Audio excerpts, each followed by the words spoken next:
Okay, so welcome back to our special needs kitchen. And in the film prior, you saw my sweet potato peeled and cut up, and then transferred into a pan with 2.5 cups of chicken broth.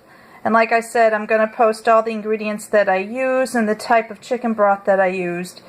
And what I did, and keep in mind this is one sweet potato, and what I did was, because I've never made sweet potato soup before, I figured I didn't want to put cream or anything. I didn't want to mush it or anything. So I've seen on different YouTube videos and different cooking shows that they put it in the food processor and they make it, you know, creamy like that. So I figured, you know what, I'm just going to do that, and I'm just going to kind of wing it and add seasonings and spices to it, you know, gradually to make it taste good, and then we'll see what's going on. Now, I have pretty good taste buds, so I learned from my husband, if your gut tells you it's lacking something and you can kind of pick it up, add a little bit more of it.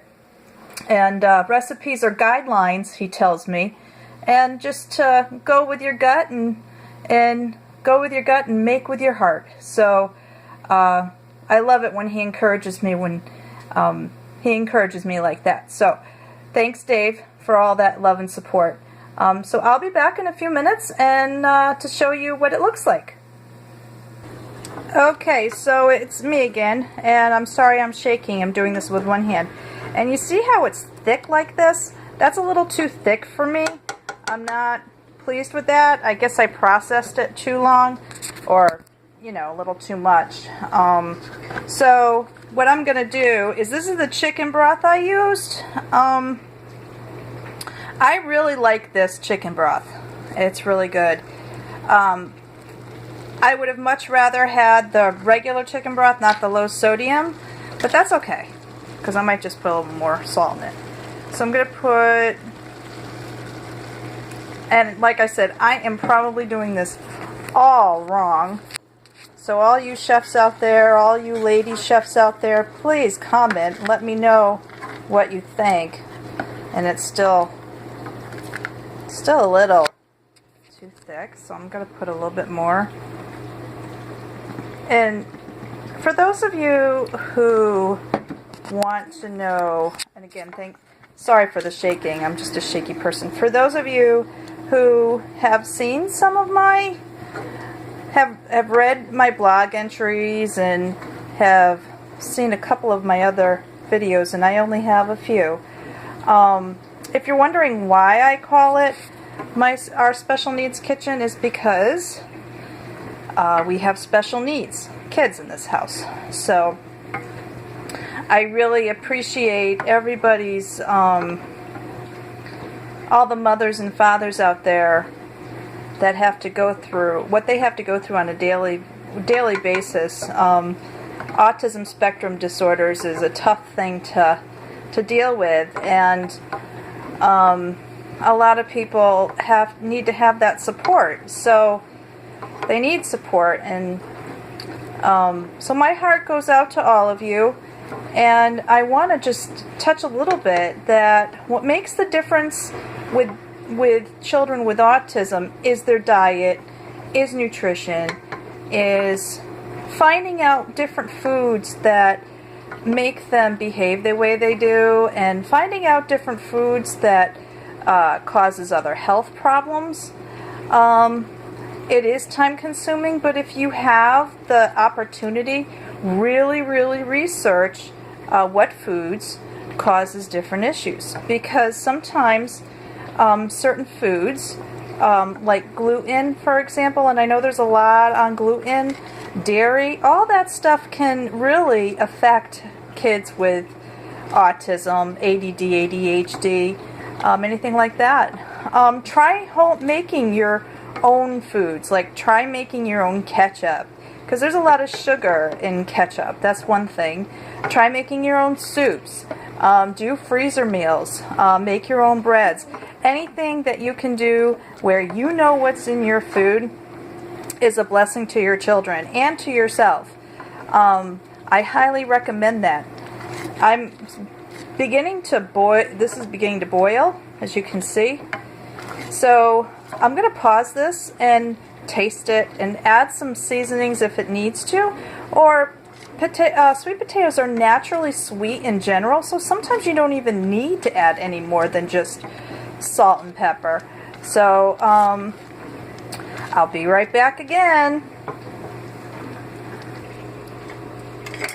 Okay, so I'm back, and I just taste this. I turned the heat off and I just taste this, and I don't know if you could see, but there's chunks of sweet potato in here, and I mean, oh my gosh, I tested it, and oh, it's so good.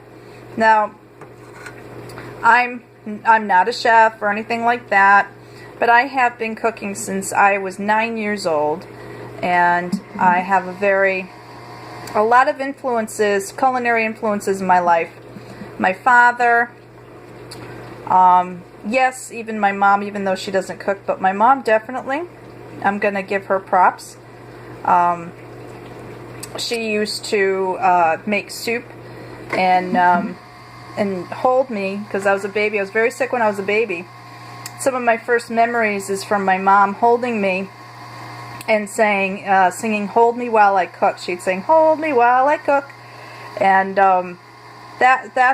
those are some of the first memories I have of cooking. Even though she's not a cook, sometimes it's those that are hold on. Oh gosh, this is so good.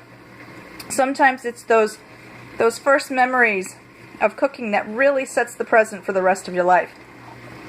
Now, my dad,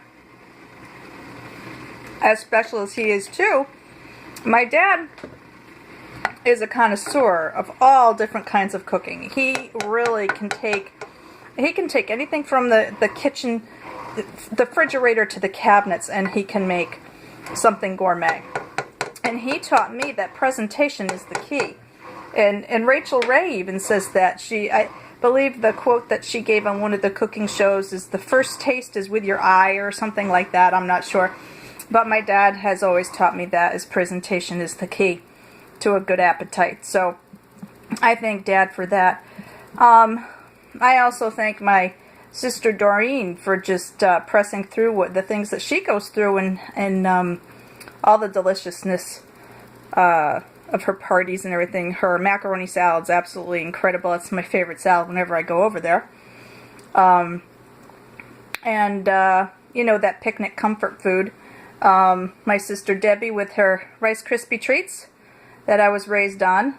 Good cooking there. And my Auntie Barbara and my Uncle David and my grandmother and my other grandmother, and all those comfort people in your lives that are special to you, that teach you on, as you grow older, what to eat, what not to eat, what's good for you, what's not good for you, and what's beneficial.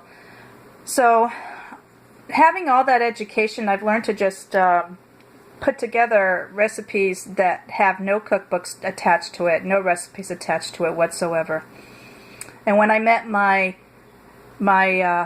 husband, loves to cook. He went to culinary school, and since then he just has this knack for seasonings, and he'll season sauce. He'll season anything. And Thanksgiving comes around, and he's got to do the turkey. He's got to do the rub on the turkey, and he'll add this and he'll add that, and I'll think, oh, that's going to be gross, and then I taste it, and it's incredible. So I trust that sometimes, but I know that having a good influence of culinary experience, that just really makes it for life. As far as special needs children, diet is essential to their livelihood, to their education, to how they think, how they feel, how they react to you, how they listen, hyperactivity, behavioral. Diet and nutrition is essential. Getting good quality food, nothing that's processed, nothing with initials, nothing with dyes or colorings, nothing with hormones or GMOs, nothing like that. Really look at your labels, really read your labels. If you can't pronounce it and it doesn't sound like it's a good ingredient, don't get it. Or if you're unsure if it's good or not, Google it. There's a lot of information on Google. You can leave comments, below. Ask me if you're concerned with something, and I can look it up for you. Anything.